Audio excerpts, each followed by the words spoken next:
আসসালামু আলাইকুম আমার প্রিয় স্টুডেন্টসরা এবং আমার ছোট ছোট কলেজের শিক্ষার্থীরা, আশা করি সবাই ভালো আছো, সুস্থ আছো। তোমাদেরকে আমি এর আগে যে ভিডিওটা দিয়েছিলাম সেটা ছিল হচ্ছে বেসিক আর্টিকেল সম্পর্কে, ইউজেস অফ এ বা অ্যান, এ এবং অ্যান সম্পর্কে দিয়েছিলাম। আশা করি তোমরা ভিডিওটা ভালোভাবে দেখেছো এবং ওই অনুযায়ী পড়াটা কমপ্লিট করেছো। আজকে তোমাদের যে ভিডিওটা দিব সেটা হচ্ছে গিয়ে advance uses of A and an, অর্থাৎ এটা হচ্ছে আর্টিকেলের পার্ট নাম্বার 2। দেখো, আমরা স্কুলে অথবা কলেজে যখন পড়ি আমাদের সাধারণত এই নিয়মগুলো নিয়ে বা এই নিয়মের বেশিরভাগ অংশগুলো নিয়ে কিন্তু তেমন একটা কথোপকথন করতে দেখা যায় না।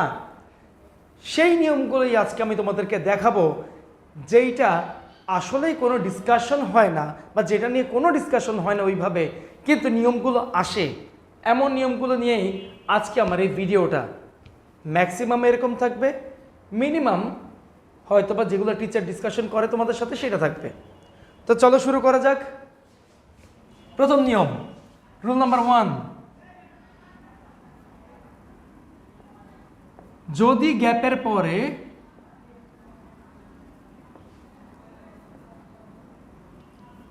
lot, little, few, many,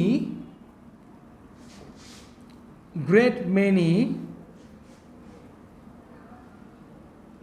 good deal দেখা যায়, তাহলে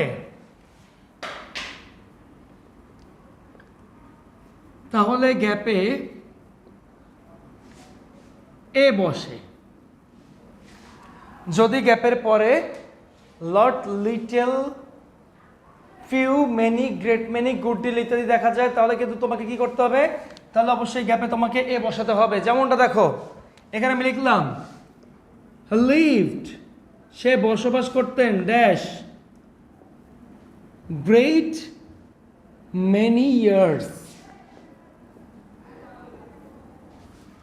এখন কথা হচ্ছে, তুমি যদি গ্যাপের পরে lot, little, few, many, great many, good deal ইত্যাদি দেখতে পাও, তাহলে তোমাকে কি করতে হবে? তোমাকে অবশ্যই গ্যাপে এ বসাইতে হবে। এটা হচ্ছে তার উদাহরণ নাম্বার 1 এর। ওকে, চলে আসো এই পরের নাম্বার 2। নাম্বার 2টা কিভাবে করবে একটু দেখে নাও। যদি গ্যাপের পরে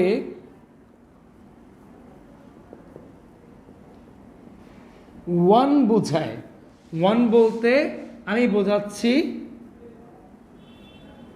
একজন ব্যক্তি বা একটি বস্তু, এরকমটাই বোঝায়,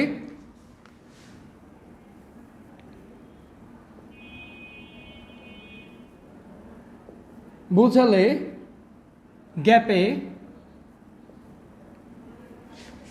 এ অথবা অ্যান বসে। তোমরা এই নিয়মটা করেছো, উপরেটা সম্পর্কে স্যাররা হয়তোবা বলে, কিন্তু পুরোপুরিভাবে বলে না যে এটার সাথে আর কি কি বসাতে হবে। সেই নিয়মটাই আমি তোমাদের সাথে আলোচনা করেছি। এখন একটু দেখো, যদি গ্যাপের পরে ওয়ান মানে একজন ব্যক্তি বা একটি বস্তু বোঝায়, তখন গ্যাপে কিন্তু তোমাকে এ অথবা অ্যান বসাতে হবে। কিভাবে বসাতে হবে সেটা একটু দেখে নেই। দেখো, মনে করো এখানে আমি লিখলাম আই নিড ড্যাশ ল্যাপটপ, অথবা আই নিড ড্যাশ মোবাইল। যখন তুমি ল্যাপটপ উচ্চারণ করছো, ল্যাপটপ কিন্তু একটা, তাই না? একটা যদি হয় তাহলে ল্যাপটপ উচ্চারণ করতে কি আসে? ল্যা, মানে অর্থাৎ ল আসে। যদি এই লটা আসে, লটা হচ্ছে কি ব্যঞ্জন বর্ণ। উচ্চারণের প্রথমে যখন তুমি ব্যঞ্জন বর্ণ দেখতে পাবে, তখন তোমাকে কিন্তু অবশ্যই এখানে এ বসাতে হবে। ক্লিয়ার? এই হচ্ছে 2টা নিয়ম। তারপর আসি 3 নম্বর নিয়মে। 3 নম্বর নিয়মটা আমাদের কিভাবে করতে হবে সেটাও একটু দেখে নেই। দেখো, আসতেছি 3 নম্বর নিয়ম। 3 নম্বর নিয়মটা হচ্ছে তোমাদের জন্য একটু ডিফারেন্ট, কারণ 3 নম্বর নিয়মটা আমি করব হচ্ছে কোনো ব্যক্তিকে নিয়ে, অর্থাৎ ব্যক্তি জাতীয়। যেমন দেখে নাও, নাম্বার 1, পরিচিত ব্যক্তির নামের আগে, পরিচিত ব্যক্তির নামের আগে ক্রস বসে, কিন্তু যখন তুমি অপরিচিত ব্যক্তি দেখতে পারবে,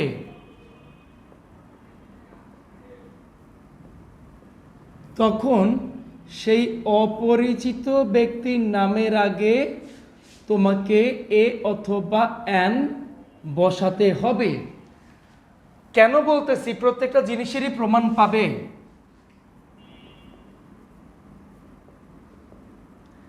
3 নাম্বার, বিখ্যাত ব্যক্তির সাথে পার্থক্য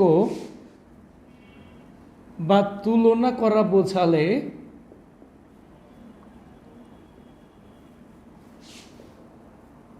ওই বিখ্যাত ব্যক্তির নামের আগে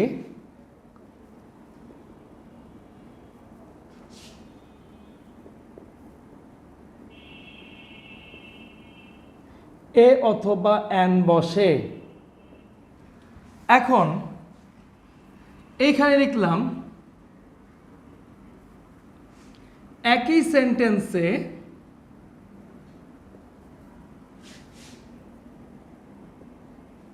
ব্যক্তির নাম এবং উপাধি দেয়া থাকলে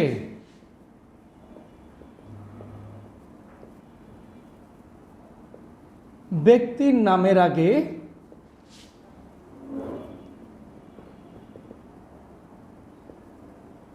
ক্রস বসে,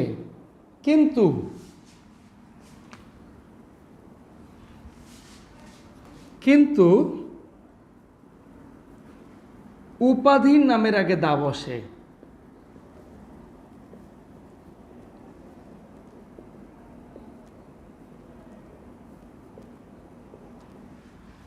দেখো কিরকম, আমি জাস্ট এই 4টার উদাহরণ দিয়ে দেই, একটু খেয়াল করো। ফার্স্টে লিখলাম যে ড্যাশ দিয়ে রহিম ইজ আ গুড স্টুডেন্ট, এটা লিখলাম। অর্থ কি দাঁড়ায়? রহিম একজন ভালো ছাত্র, এরকমই তো দাঁড়ায়, তাই না? এখন রহিম যে ভালো ছাত্র সেটা আমি কেমনে জানলাম? রহিম যে ভালো ছাত্র সেটা আমি কেমনে জানলাম? ওরা যদি আমি না চিনি তাহলে আমি কেমনে বুঝলাম রহিম ভালো ছাত্র? অর্থাৎ একে আমি চিনি, যেহেতু একে আমি চিনি তাই রহিমের আগে আমার কিছু বসাইতে হবে না, অর্থাৎ রহিমের আগে বসবে ক্রস। কারণ রহিম ইজ এ গুড স্টুডেন্ট বললে রহিম ভালো ছাত্র, তার মানে রহিমের সম্পর্কে আমি চিনি বা রহিমকে আমি জানি, এই হিসেবে এখানে রহিমের আগে বসছে ক্রস। তাহলে আমি কেমনে বললাম রহিম ভালো ছাত্র? তার মানে তার সাথে অবশ্যই আমার চেনা পরিচিত আছে, আর যার কারণে এখানে বসছে ক্রস। এইবার একটু খেয়াল করে দেখো কি হবে। ড্যাশ ড্যাশ লেখার পরে আমি লিখলাম mister Rahim wants to see you. এখন মনে করো তুমি একটা অফিসের বস, তোমার সাথে রহিম নামক একজন ব্যক্তি দেখা করতে আসছে, কিন্তু অ্যাসিস্ট্যান্ট তাকে চেনে না। তাহলে যখন অ্যাসিস্ট্যান্ট আমার কাছে আসবে এবং বলবে যে রহিম নামক একজন ব্যক্তি আপনার সাথে দেখা করতে আসছে, অথবা রহিম নামের একজন ভদ্রলোক আপনার সাথে দেখা করতে আসছে, তখন সে কি বলবে? তখন সে তার সাথে মিস্টার উচ্চারণ করবে। যদি আমরা কোনো ব্যক্তিকে না চিনে থাকি সেই ক্ষেত্রে ফর্মালি আমরা মিস্টার অথবা মিস অথবা মিস্ট্রেস কথাটা ইউজ করি, ঠিক আছে? যখন আমরা এই নামগুলোর সাথে মিস্টার, মিস বা মিস্ট্রেস কথাটা ইউজ করব, মানে সম্মানার্থে ইউজ করা যায়, এবং ব্যক্তি যদি অপরিচিত থাকে সেই ক্ষেত্রে ইউজ করা যায়। এখানে যেহেতু ব্যক্তি অপরিচিত, তাহলে সেই ক্ষেত্রে আমাকে মিস্টার বা মিস্ট্রেস ইউজ করতে গেলে ম উচ্চারিত হয়, তখন সেখানে কিন্তু আমাকে অবশ্যই এ বসাতে হবে।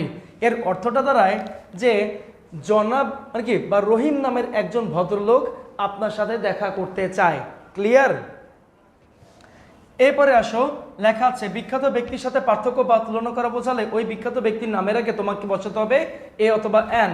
একটু খেয়াল করো, আমি এখানে লিখলাম আই থিঙ্ক, আমি মনে করি, ইউ আর ড্যাশ নজরুল। এখন কি এই যে ইউ এই সেকেন্ড পার্সনটাকে নজরুলের সাথে পার্থক্য বা তুলনা করা হয়েছে। এই ওয়ার্ডটা মানে সেন্টেন্সটা দ্বারা বোঝায় যে নজরুলের সাথে এই তোমাকে পার্থক্য করা হয়েছে। অর্থাৎ যখন আমি দেখতে পাবো যে কোনো বিখ্যাত ব্যক্তির সাথে কোনো ব্যক্তি তুলনা করা বোঝায়, তখন এই বিখ্যাত ব্যক্তির নামের আগে আমাকে অবশ্যই এ অথবা এন বসাতে হবে। যেহেতু নজরুল বসাইতে গেলে ন আসে, অর্থাৎ নটা হচ্ছে ব্যঞ্জনবর্ণ, উচ্চারণের প্রথমে যখন ব্যঞ্জনবর্ণ আসবে তখন অবশ্যই আমাকে এ বসাতে হবে। তাই এখানে অর্থটা দ্বারায় আমি মনে করি তুমি একজন নজরুল। ঠিক আছে স্যার, এটা গেল। এইবারে চলে আসো 4 নম্বর যে পয়েন্ট আমি দেখাচ্ছি, একই সেন্টেন্সে ব্যক্তির নাম এবং উপাধি দেওয়া থাকলে ব্যক্তির নামের আগে ক্রস বসে, কিন্তু যখন তুমি উপাধির নাম বসাতে যাবে তখন তোমাকে দা বসাতে হবে। একটু খেয়াল করো, এখানে আমি গ্যাপ দিলাম, গ্যাপ দেওয়ার পর লিখলাম Nazrul is dash national poet of Bangladesh. খেয়াল করে দেখো, একটা সেন্টেন্স আছে নজরুল একজন ব্যক্তি, এরপরে যেটা আছে সেটা কি উপাধি, তাই না? এটা হচ্ছে উপাধি। তার মানে যখন তুমি দেখতে পাবে একই সেন্টেন্সের মধ্যে নাম এবং উপাধি দুইটাই আছে, তখন তোমাকে কি করতে হবে? তখন তোমাকে নামের আগে কিন্তু ক্রস বসাতে হবে, কিন্তু যখন তুমি উপাধি দেখতে পারবে তখন তোমাকে বসাইতে হবে দা। কথাটা কি বুঝাইতে পারছি আমি? আমার মনে হয় তোমরা এটা বুঝতে পারছো। চলে আসো চতুর্থ সূত্রে। আমরা চলে আসি 4 নম্বর সূত্র। 4 নম্বর সূত্রটা একটু দেখো কি হবে, আমি তোমাদেরকে বুঝিয়ে দিচ্ছি। আমরা জানি ভেরি কথার অর্থ হচ্ছে খুব, তাই না? মোস্ট অর্থ হচ্ছে বেশিরভাগ। যদি মোস্ট একা থাকে তার অর্থ হচ্ছে বেশিরভাগ, কিন্তু যখন আমি মোস্টের আগে দা বসাবো তখন তা হয়ে যাবে সব থেকে বা সবচেয়ে। সব থেকে বা সবথেকে এই কথাটা লিখলে কি করতে হয়? এই কথাটার দ্বারা কিন্তু পার্থক্য বোঝায়, মানে অন্য যে কোনো কিছুর সাথে পার্থক্য বোঝায়। কিন্তু তুমি যদি পার্থক্য না করতে চাও তাহলে সেই ক্ষেত্রে কি করতে হবে? সেই ক্ষেত্রে তোমাকে মোস্টের আগে এ বসাতে হবে, যার অর্থ দাঁড়াবে খুব। ক্লিয়ার? যেমন এইখানে আমি একটা সেন্টেন্স লিখি যে this is dash most interesting story. খেয়াল করে দেখো একটু, এইটা হচ্ছে সব থেকে চমৎকার গল্প। যদি বলি সব থেকে চমৎকার, তখন কি হচ্ছে? তখন যতগুলো গল্প আছে তার থেকে সব থেকে চমৎকার গল্প হচ্ছে এইটা। বাট তোমার কাছে যদি আরো গল্প ভালো লেগে থাকে, তুমি যদি তার মধ্যে কোনো কম্প্যারিজন বা কম্পেয়ার না করতে চাও, তাহলে তোমাকে কি করতে হবে? তাহলে তোমাকে এখানে বসাইতে হবে এ। তখন তুমি কি বলতেছো? এটা খুবই চমৎকার গল্প, তার মানে আরো গল্প আমার কাছে ভালো লাগে, এটাও খুব চমৎকার গল্প, ওগুলো খুব ভালো, এগুলোও খুব ভালো। দ্যাট মিনস আমি কারোর সাথে কম্পেয়ার করলাম না। আর যদি আমি কম্পেয়ার করতে চাই তাহলে আমাকে বসাইতে হবে দা, যদি আমি কম্পেয়ার না করতে চাই তাহলে আমাকে বসাইতে হবে এ অথবা এন। আশা করি সবাই তোমরা এইবার বুঝতে পেরেছো। এই যে নিয়মটা, এই নিয়মের পরে হচ্ছে আমরা আসব পঞ্চম সূত্রে। পঞ্চম সূত্রটাকে একটু দেখে নাও। পঞ্চম সূত্রটা কিভাবে বসবে সেটা নিয়ে একটু আলোচনা করি। দেখো, পঞ্চম সূত্রে তোমাদের কোনো কাজ নাই তেমন, কারণ এটা জাস্ট একটু মনে রাখা। আনকাউন্টেবল নাউন কে? আনকাউন্টেবল নাউন কাকে বলে? যে সমস্ত নাউন গণনা করা যায় না তাকে বলা হয় আনকাউন্টেবল নাউন, তাই না? তার মানে আনকাউন্টেবল নাউনকে কাউন্টেবল করতে গেলে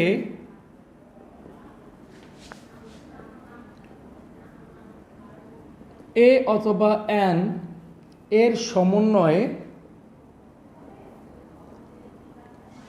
ওয়ার্ড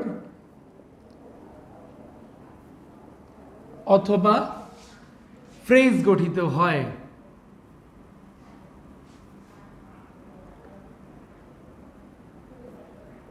যেমন এইগুলো থাকে, দেখো, in a rage, in a body, have a good time,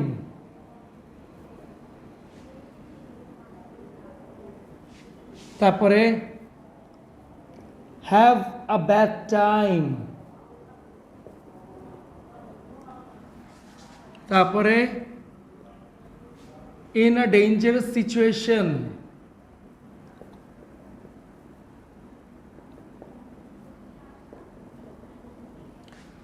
তারপরে a bed of roses, a bed of thorns,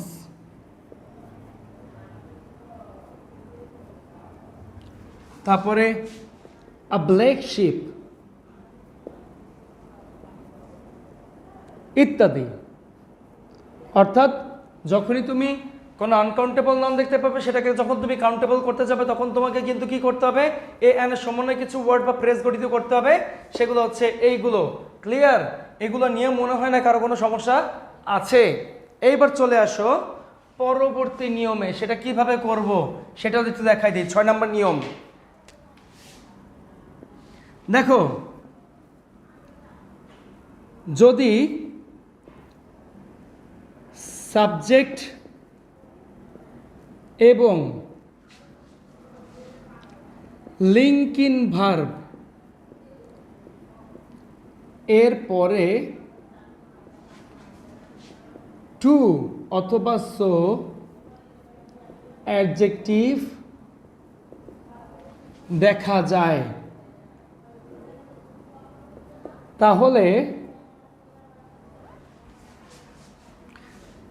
গ্যাপে অবজেক্ট এর আগে এ অথবা এন বসে। ঠিক আছে?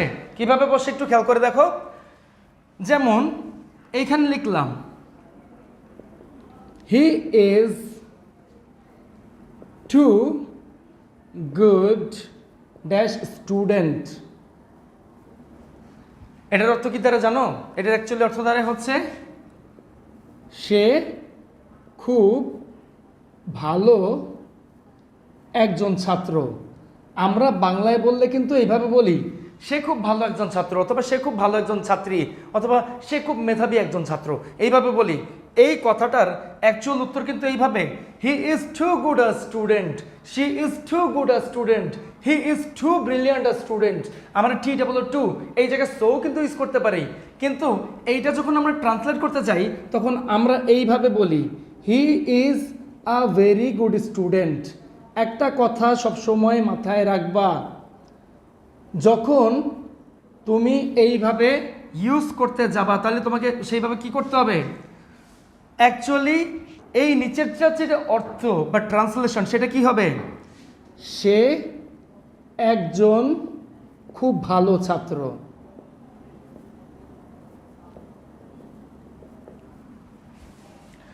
যখন তুমি বলবে সে একজন, সাবজেক্টের পরে যখন তুমি একজন বলবে তখন তোমাকে কি করতে হবে, তখন তোমাকে আর্টিকেল বসানোর আগে আর্টিকেল বসানোর পরপরই ভেরি বসাতে হবে। যখন তুমি বলবে সে একজন, তখন কি হবে, তখন তোমাকে আর্টিকেল বসানোর পরপর ভেরি বসাতে হবে। কিন্তু যখন বলবে যে সে খুব ভালো একজন ছাত্র, মানে কি, যখন তুমি দেখবে খুবের পরে একজন আছে, খুবের আগে একজন থাকলে ভেরির আগে এ, খুবের পরে একজন থাকলে টু অথবা সো এর পরে এ বা এন। ঠিক আছে? আবারও বলি, যদি সে একজন এইভাবে থাকে, মানে কি, খুবের আগে একজন থাকলে ভেরির আগে এ, খুবের পরে একজন থাকলে সো অথবা টু এর পরে এ বা এন। এই এ বা এনটা বসবে অবজেক্ট অনুযায়ী। বুঝতে পারছি? তার মানে কি, আমরা বাংলায় বলি সে খুব ভালো একজন ছাত্র, এটার মানে হচ্ছে he is too good a student. আর আমি যদি এটাকে এতে বলি মানে সে একজন খুব ভালো ছাত্র, তাহলে এটা হবে he is a very good student. ঠিক আছে, সাবজেক্টের পরে আর্টিকেল বসাতে গেলে ভেরি বসে অ্যাডজেক্টিভ হিসেবে, অবজেক্টের আগে আর্টিকেল বসাতে গেলে টু অথবা সো বসে। চলো 7 নম্বর নিয়মে, 7 নম্বরটা একটু করে ফেলি। 7 নম্বরে কি আছে সেটাও একটু দেখে ফেলি। দেখো,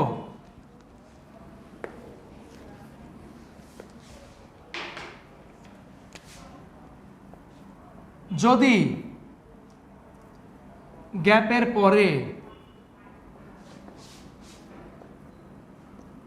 সংখ্যাবাচক শব্দ দেখা যায়, সংখ্যাবাচক শব্দ যেমন কি হতে পারে, ডজেন, 100, 1000, মিলিয়ন,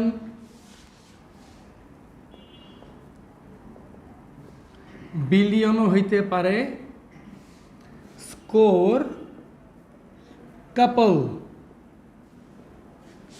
ইত্যাদি দেখা যায়।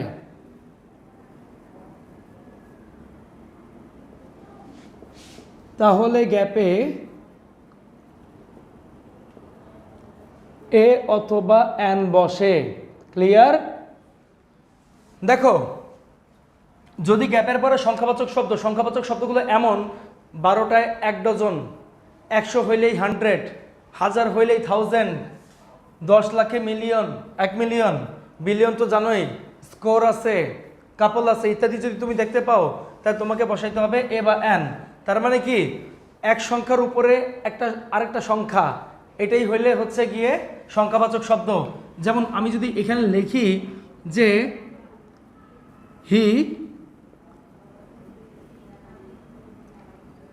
He got dash score of 80, সে করেছে 80-র একটা স্কোর। অর্থাৎ এখানে তুমি গ্যাপের পরে কি দেখতে পাচ্ছ, স্কোর দেখতে পাচ্ছ। স্কোর উচ্চারণ করতে কি বসে, দন্তেশ্বয় ক, এরকম কিছু বসে, তাই না? অর্থাৎ এটা ব্যঞ্জনবর্ণ, উচ্চারণের প্রথমে ব্যঞ্জনবর্ণ আসলে কি বসে, এ বসে। এই হচ্ছে কাহিনী। এইবার চলে আসো 8 নম্বর নিয়মে। 8 নম্বর নিয়ম তোমার কিভাবে করবে একটু দেখো। 8 নম্বর নিয়ম করতে গেলে তোমাকে যে কাজটা করতে হবে সেটা হচ্ছে, যদি সেন্টেন্স এর শুরুতে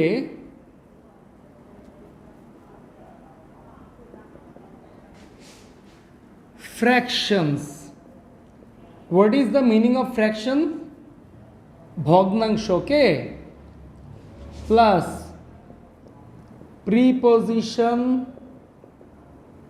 of plus gap plus noun দেখা যায়,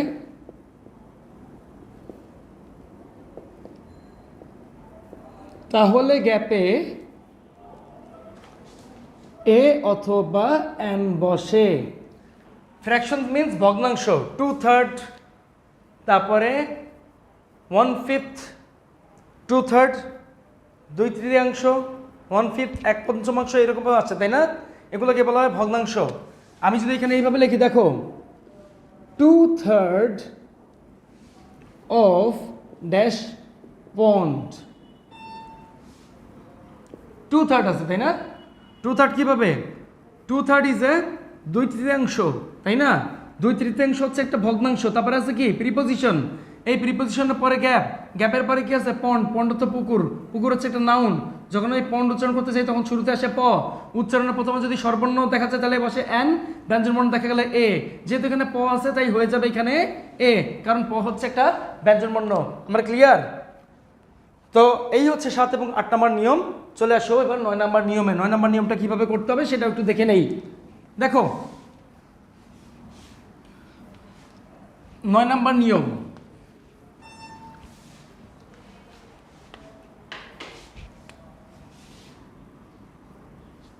নয় নম্বর নিয়মটা আমরা কিভাবে করব? 9 নম্বর নিয়ম করতে গেলে আমাদের যে কাজটা করতে হবে, যদি তুমি কোনো এক্সক্লামেশন চিহ্ন, এক্সক্লামেশন সাইন বা বিস্ময়সূচক চিহ্ন দেখতে পাও কোনো সেন্টেন্সের মধ্যে এবং সেই সেন্টেন্সের শুরুতে যদি তুমি ওয়ার্ড দেখতে পাও, ওয়ার্ডের পরে যে গ্যাপটা থাকবে সেই গ্যাপের পরে যে অ্যাডজেক্টিভ থাকুক না কেন, এই অ্যাডজেক্টিভের উচ্চারণ অনুযায়ী তোমাকে এ অথবা এন বসাইতে হবে। কিন্তু যদি এই জায়গায় ঠিক এই এক্সক্লামেশন চিহ্ন থাকা সত্ত্বেও তুমি যদি এখানে হাউ দেখতে পাও, তখন এইখানে যে ওয়ার্ডই থাকুক না কেন বা যে অ্যাডজেক্টিভই থাকুক না কেন, হাউ থাকলেই তোমাকে বসাই দিতে হবে ক্রস। তোমরা কি বুঝতে পারছো সবাই? যেমন দেখো এখানে আমি লিখলাম what dash fine bird it is. খেয়াল করে দেখো এখানে what dash fine bird it is আছে, এক্সক্লামেশন সাইন আছে, অর্থাৎ it's an exclamatory sentence. whenever you see an exclamatory sentence and the starting point, if you see word, that means এইখানে গ্যাপের পরে যে অ্যাডজেক্টিভটা আছে সেই অ্যাডজেক্টিভ উচ্চারণ করতে হবে। ফাইন উচ্চারণ করতে গেলে আসে ফটা কি ব্যঞ্জনবর্ণ, উচ্চারণের প্রথমে ব্যঞ্জনবর্ণ আসলে কি বসে? এ বসে। তার মানে এখানে হচ্ছে what a fine bird it is. Clear? যদি তুমি এটা হাউ দিয়ে করতে যাইতা, যদি তুমি এটা হাউ দিয়ে করতে যাও, হাউ এর পরে এখানে আছে ফুল, তারপর আছে ইউ, তারপরে আছে আর।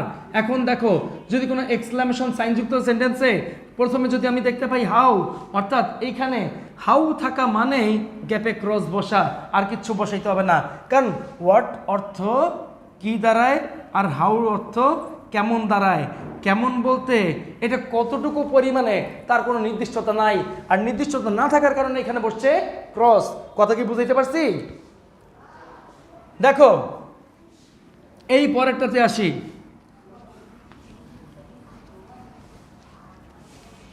10 নম্বর সূত্র। 10 নম্বর সূত্রটা কি করব? যদি অ্যাসার্টিভ সেন্টেন্সে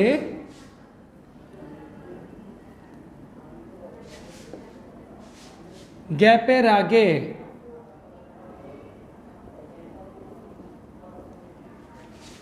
হোয়াট দেখতে পাই, হাউ দেখতে পাই, রেদার, তারপরে সাচ, বাট ইত্যাদি জিনিস যদি গ্যাপের আগে what, how, rather, such, but, ঠিক আছে, তারপরে মেনি ইত্যাদি দেখা যায়,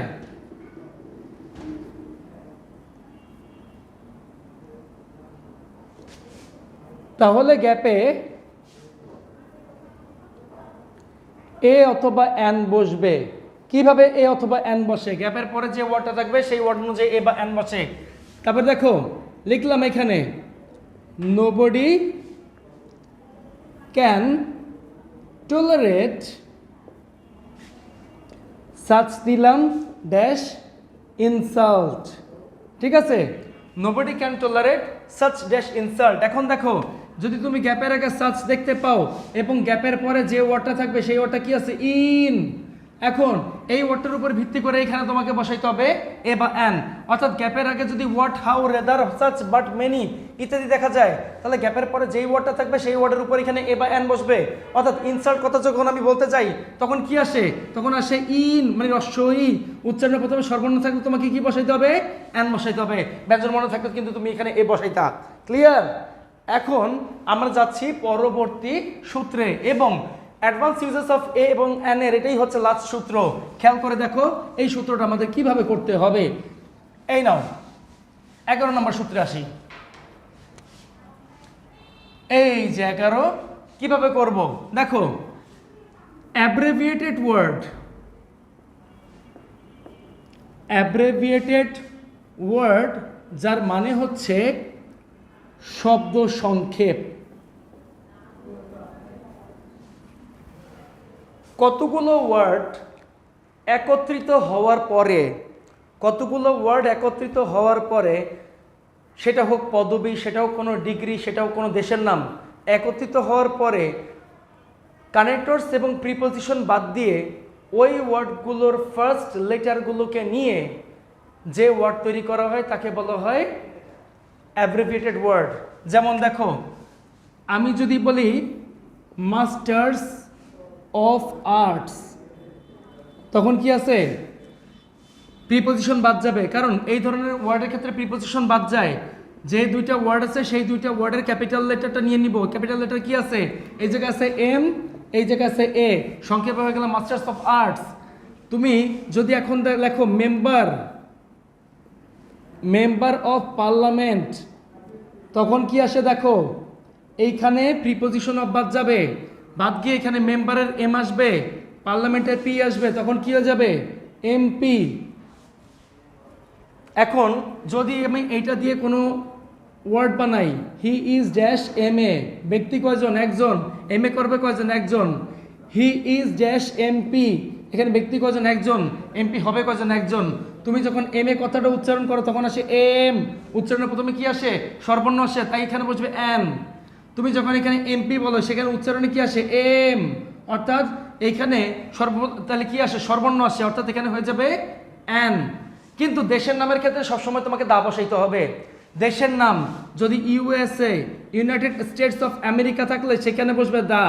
আর যদি শুধু দেখো ড্যাশের পরে আমেরিকা আছে, তখন বসবে হচ্ছে ক্রস। কেন বসবে জানো? কারণ বিখ্যাত প্লেস ছাড়া, বিখ্যাত এবং ঐতিহাসিক প্লেস ছাড়া কোনোদিনও জায়গার নামের আগে দা বসে না। ক্লিয়ার?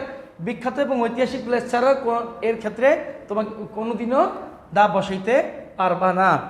আশা করি আজকের তোমরা ভিডিওটা বুঝেছো। যদি ভিডিওটা ভালো লেগে থাকে তাহলে অবশ্যই এগুলো নোট করবে এবং এসডব্লিউ করবে, তারপরে পরবর্তী ভিডিওর জন্য অপেক্ষা করো। ততক্ষণ পর্যন্ত ভালো থাকো, সুস্থ থাকো, এই কামনা শেষ করছি। সবাইকে আসসালামু আলাইকুম।